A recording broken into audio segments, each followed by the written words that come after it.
Coming up on Lifestyle. The two most important days of your life is the day you're born and the day you find out why. She was a basketball whiz, and I was in the martial arts. I honestly had no interest in martial arts. I didn't even watch martial arts movies. Martial arts has been like a mainstay in my life, and actually has been a lifesaver for me. You just have to have that chemistry with the right person, and after that, it just kind of flows, you know? I don't know if I should even mention this, but what? Mention it. Welcome to Lifestyle, the award-winning life coaching show that helps you live your best life possible.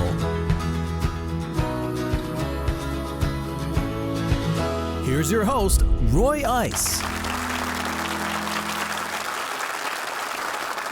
Have you ever met a couple whose partnership seems to elevate everything they do on screen, in life, and even in the gym? Today's guests are exactly that.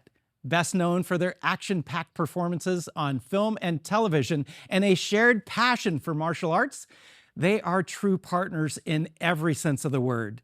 Their story is one of discipline, love, second chances, and staying grounded while chasing big dreams together. Please help me welcome Michael Jai and Gillian White. Hi. You guys Hi, look Roy. amazing. Thank you so much. Sweet. Michael, you guys are incredible. Thank you. Thank you. Wow. First of all, you got to take my wife and I shopping. That's all I have to say. You guys, you. I have followed. You guys are on everything. You've been everywhere, and in fact, even recently, are you finishing up like a 5th season? Well, yeah, the sixth season. Yeah. 6th season. Sixth season of the family business. Family business. Yeah. That is amazing. Now we have a clip that maybe my wife and I will try to reenact this and send it to you, but you can't share it with anyone. But I want us all to watch this clip. Challenge accepted.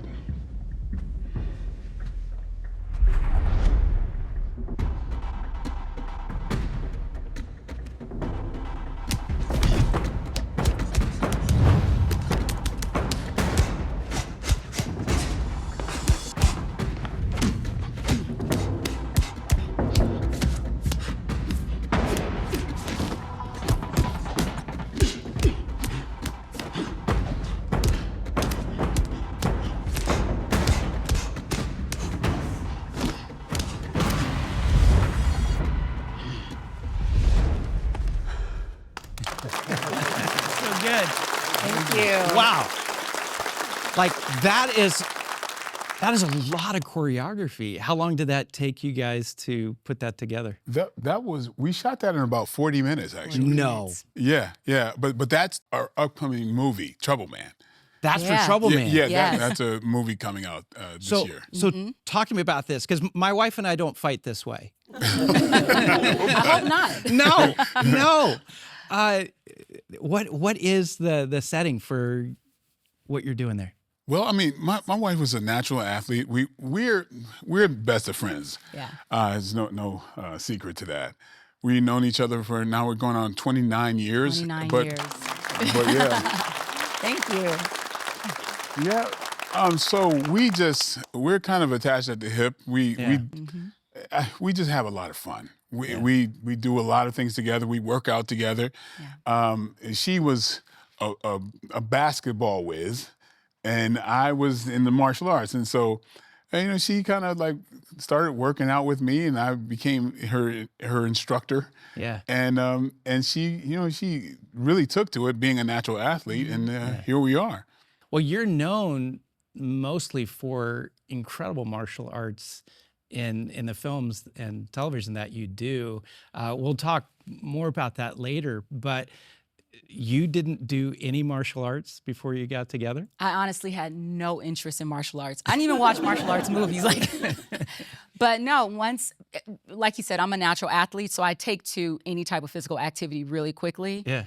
And, we'd work out, and he would show me a few techniques here and there, and then I just really started to get into it. And he had a special way of training me that I think is really funny, because he taught me at a black belt level. And because I had no idea about martial arts or any of the system, it was like I just did what he told me. Yeah. Who needs all those other belts on the way? Yeah, so he literally trained me at a black belt level. So some of the stuff people think that I've like been doing martial arts my whole life. Yeah. They're like, oh my God, people at black belts can't even do that. And I'm like, well, I had, I just did what he told me, basically. That's incredible. Yeah. You've done this for a long time. Oh yeah, I've done it ever since I was 7. Wow. And so yeah, martial arts has been like a mainstay in my life, and actually has been a lifesaver for me in a lot of ways. How so? Well, I mean, it taught me discipline. It taught me, and it gave me the right heroes to look up to, coming up and kind of in the rough streets of Brooklyn and Bridgeport, Connecticut. Yeah.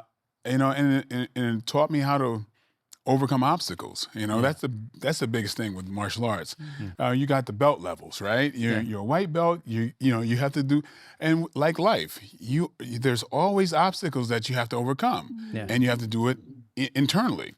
And so basically, your biggest obstacle in your life is yourself. Mm-hmm. And so if you go overcome yourself and all these other things, you can overcome anything. It sounds like you had to find an outlet to overcome. Oh, yeah. What was your childhood like? It was pretty rough. It was pretty rough, but I didn't know it at the time. So because of the rough upbringing, I probably maintain the fact that I'm the happiest person I know, because I knew when things were hard.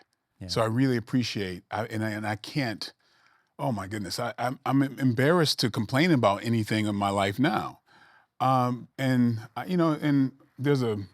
there's a quote from Mark Twain. Basically, it says the two most important days in your life is the day you're born and the day you find out why. Mm-hmm. And I know I'm put on this earth to be a servant, and I get to serve in this capacity in movies, writing, television, and I was a school teacher before I was an actor. Yeah. So I really haven't left that behind. So I do a lot of my wife and I we do a lot of reaching out to at-risk, Yeah. in impoverished areas, and kind of in a way, the stuff I do on screen helps me do more of that, kind of behind the scenes. Yeah. Yeah. I've heard you taught 3 years. In school. I was a school teacher. I was a school teacher for 3 years as well. All So, right. Yeah. All right. That toughens you up. Yeah. Now, your childhood, did you guys share similar backgrounds, or were you from a completely different background? I came from my parents were divorced when I was very young. So I was, living with my mom, who struggled a bit. She had a few jobs, but my dad was totally in my life. Yeah. So I kind of went from house to house, but I always had my dad. He was at every function, every basketball game, always supporting me. So I was very blessed to have that. Yeah. But no, we struggled, but my mom never let me know how much we struggled. We used to laugh, like there would be times when she didn't have enough to feed us, but she would go, we're gonna have a smorgasbord. And I was like, what's a smorgasbord? She's like, we're just gonna find whatever's in the house, we're just gonna cook it and make it. And it was fun. She made things fun. So it never felt like we were struggling. Yeah. She was a great, great, great mom. Both my parents are. And funny thing is they actually remarried later in life. So they divorced and got back together. They divorced when I was 3, and they got back together when I want to say I was in my mid-20s. It was very odd. Wow. It was very strange because, majority of my life I had my dad here and my mom there, and then all of a sudden they're living in the same house, and I'm like, okay, this is something I get used to. Yeah. It was cool, and they're still together. They're still together. That's amazing. Yeah. That's amazing. We've got to take a break. Okay. But don't go away. We'll be right back.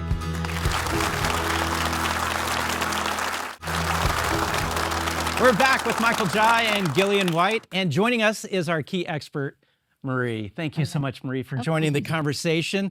We're going to talk about your careers and how is it that a married couple can work together and be as happy as you two are. All the time. Yes. Do you guys enjoy working together? We have so much fun. People don't even realize how much fun we have on set. I love that. I mean, we're supporting each other all the time. Yeah.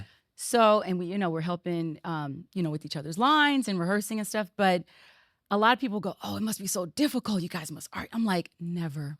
Really? Never. Okay. And we've done, what, 6 or 7 movies and 2 TV shows? Yeah. Wow. Yeah, and we just love it. I have more fun with her than any of my male friends ever. Yeah. Just it's unusually it's like a sitcom at our house, and it's just I don't know. We get into those debates with other people, talk about how hard marriage is, and we just kind of go Quiet. Like crickets, yeah. It's like, I don't want to we get in don't this wanna get conversation. this conversation. Yeah. Over here. Yeah, it's you know Yeah. just think about if you were with your best friend. We always talk about chemistry. You just have to have that chemistry with the right person, and after that, it just kind of flows, you know? And what good example that is for your children too. How old are they? Oh, my goodness. We got a big span. Yeah. And I don't know if I should even mention this, but one. Mention it. Well, one felt day, so terrible. Yeah, this is terrible. One day, it was April Fool's Day. Fools. We said, like, let's manufacture like we're having an argument and see, like, Because we as never a- argue. They've never seen us argue. Okay. Yeah, so we came in and acted like we were having like bickering a bit, not yelling or anything else like that. It's just a disagreement. Yeah, and then it was, and we kind of sprung the April Fool's thing, and our kids did not let us have it. They were so upset because they've never seen us argue. So, I mean, it really upset them. And then we just felt like horrible parents, and we felt like that wasn't a good joke, and like we're never going to be able to like live that down. And they still talk about it. Yeah, they do. They do. They will never stop talking about it. Like, you guys are terrible. I'm like, I'm like, you guys are like, what a great example. There's a You lot of know? people that grew up with arguing all the time, parents, and- but they're not used to it. Yeah. So yeah. You think of all the kids growing up now to where the tension, the angst, the anxiety that they go through, and the safest space for them and the calmest space for them is not the home. Right. And I know you guys on your podcast and as you share content with people are really passionate about helping people really love strong to find a way of really having a loving, compassionate relationship. Yeah. It didn't it didn't start out that way for you guys because you're a blended family now. And so what lessons did you learn from going through a divorce and saying, in this second go around, this is what I should have looked for. This is what I should have done. And you obviously made the right choice. You obviously learned.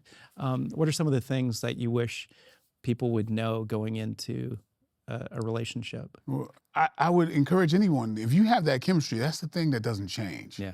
And so it's never changed with us, and it just makes every just possibly mundane day into something fun. We're always even when I'm alone, I think that she was with me. You know what I mean? Remember when? I wasn't with you. That day. I wasn't there. Yeah. And my thing I would have to say is I've always felt from my previous marriage, it was so much ego. Yeah. No one ever wants to admit they're wrong, or no one ever wants to back down, and it's like we don't have a problem with that. If one of us is wrong, we're like, oh, I'm sorry, I'm totally wrong. Like, you're right. There's no ego. We're not competing against one another. We're a team in everything we do. And there's just, it's none of that competition or ego. So I think that has a big deal to do with, Yeah, I'll add to that. One of the things I know that's worked for me very well is that I look forward to being wrong. Because every time I'm wrong, I learn something. So I don't think there's any reason to want to be right all the time. Exactly. You know what I mean? So I love, if I'm missing something, that means I'm about to gain something. Yeah. And so I would encourage people to just, kind of give that a shot. Yeah. I agree. I've coached a lot of people, and I say, if you're not losing, you're not learning. And so, I mean, you learn the most when you've made a mistake. And, and you've done what's wrong. We got to take a break, but stay right where you are. We've got a very interesting segment coming up right after this.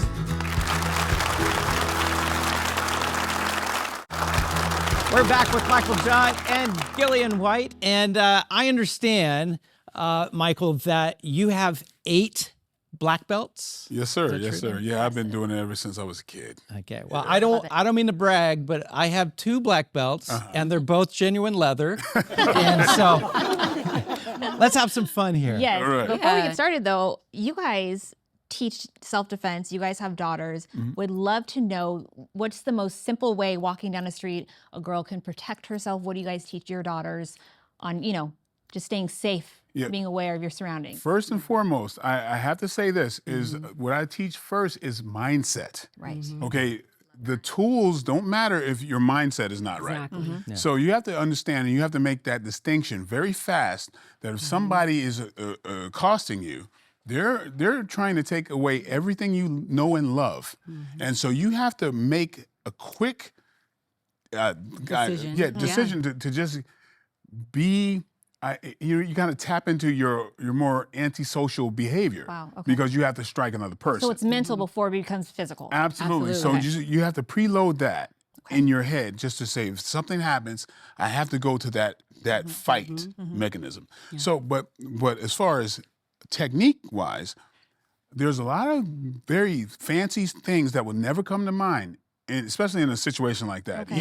Even seasoned black belts sometimes, if they're not mentally set, they can be behind the 8 ball. Okay. What you should do, striking-wise, I always basically, and we talk about 2 different things, is the palm heel of your hand. You realize you can hit a building with the palm heel of your hand without hurting yourself, okay? That's the weapon that you might want to use, right? And also the elbow. My wife could kind of demonstrate. Yeah. Yes, please. And we actually did this in a demonstration one time, and I actually really hit him. Okay, So he knows how much it Demonstrate on hurts. Michael. Don't demonstrate on me. Yeah. So you want to make sure your palm is here. Okay, I'm and going to use you. I'm totally not going to hit you, my love. Okay. Okay. Great. Okay. All right, here we go. Okay, you got Here we this on go. camera, right? Yeah. But with as much force, you're going to go upward right into this area. It is so. Think about somebody just hit you in the nose. You're like your eyes water. Okay. You can't see for a moment. You're hitting the nose back. completely distracting them Okay. with as much force as you can. And this is so hard. Okay. You have no idea how much. So you put that force into it. It's just Okay. boom. Straight arm? Yeah, just like Just that. extend. So boom. so like use your hip almost. So hit my hand here. See that? Okay, let me try to hit yours. You're good. Okay, yeah, the hand, not the. Oh, okay, that was good. Yep. That would have hurt my nose. It hurts. Yeah. And in that moment, they can't see. They're in pain. That's your exit to get away. Okay. Yeah. It's all about getting away. What if not they come staying from there fighting. behind? Well, if they were coming from behind, what you'd want to do is like if you grab me by my waist or whatever, and that's when the elbow comes in. That's what we're Okay. talking about next. The Yeah. elbows. And so, again, mindset, no, you won't. I'm going to take you out. Right. Because let me tell you, with that mindset alone, people will not approach you. They will pick another prey. You basically. look like someone they don't want to mess with. Okay. Yes, Yeah. and so even in that applies when you're walking. That applies. Your countenance is what Yeah. they look at, and if you carry yourself with confidence, they don't want to approach that. Yeah. They look for the weaker. Exactly. It's just something to deter them so you can get away. It's all about exiting and getting away. You don't want to ever stay and try to. Right. So mentally, how do you guys teach your daughters, like if they're out, by themselves to prepare for that? Do they just walk down the street in this, like wherever they're leaving in this mental space automatically, or how do you get into that? Well, I mean, it's about how you carry yourself, for one. right. You carry yourself, low and, Disengaged not And confident. also not observing. Right. Yeah. So many kids have their heads in their phones nowadays. They're not paying Agreed. attention to what's going on. So that's the one thing I teach all the Okay. time. Our daughters are Pay very attention aware. to your surroundings. Very aware. All the time. Yeah. Yeah. Put the phone away. Yeah. God. I'm hoping that all of you who are watching this really can feel more confident and know that you don't have to be a victim during times like that. Exactly. Now, you guys are working on several, you guys are busier than ever. You're working on several projects. Yeah. What can people look forward to seeing you in? Well, we have a upcoming movie, Trouble Man, Yeah. which you saw the saw the clips clip. of, and upcoming season 6 of Family Business. Congratulations. Yeah. Thank you. That's so cool. Yeah. And because you're not busy enough already, you guys have an amazing podcast. I've really enjoyed watching your podcast. Why don't you share with us how people can connect to that? Thank you. It's called Love Strong with Michael Jai and Gillian White, and you just find it on YouTube. It's great. We talk about relationships. We talk about a little bit of everything. Love Yeah. it. But we have humor. We have some serious stuff. But I think people are really enjoying it. I can understand why. Because when you guys speak in the podcast, it's not stiff. I mean, you guys are really speaking from the heart. Yeah. And you're really going deep. You're going into some topics that aren't just frivolous entertainment topics. Right. You're really talking about relationships. You're talking about how to be more loving, how to be strong in your relationships. Letting people in. And Yeah. Honestly, If it were subjects that were already covered, I don't think we'd have the interest. Right, And so we really tend to want to talk about things that we don't see represented. Right. Yeah. And not many people who are prospering from a really healthy relationship are speaking. They live their quiet lives. Yep. But I think we're blessed, and to whom much is given, much is required. Agreed. And we just love to help and serve people. So yeah. I love that. Well, you're definitely doing amazing things. And so thank you for what you're doing. Thank you. Thank you so much. We've got to take a break, but don't go away. I've got some very important words of wisdom for you right when we come back. Self-defense is not just about karate chops and roundhouse kicks, although those are pretty cool. It's also about protecting your heart, your energy, and your peace. Think of yourself as a castle. Your values, they're the walls surrounding you. Your personal boundaries, well, that's your moat. And your sense of self-worth, that's the fierce dragon perched on top, ready to say, "Not today," when someone tries to do you harm. For the ladies, remember, you are valuable and you are powerful enough. Knowing how to say no with confidence is your superpower. For the gentlemen, strength isn't just in muscle. It's in mastering your emotions and knowing when to stand tall without stepping on others. Train your body so you can walk strong, but also train your mind so you can walk away when needed. Defend your space, protect your peace, but remember, the goal isn't to fight everyone, it's to be strong enough that you don't have to. Now, go shine and live your best life.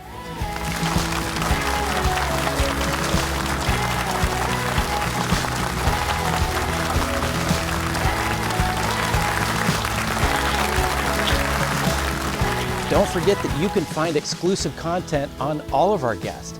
Check us out on social media using the handle Lifestyle with Roy.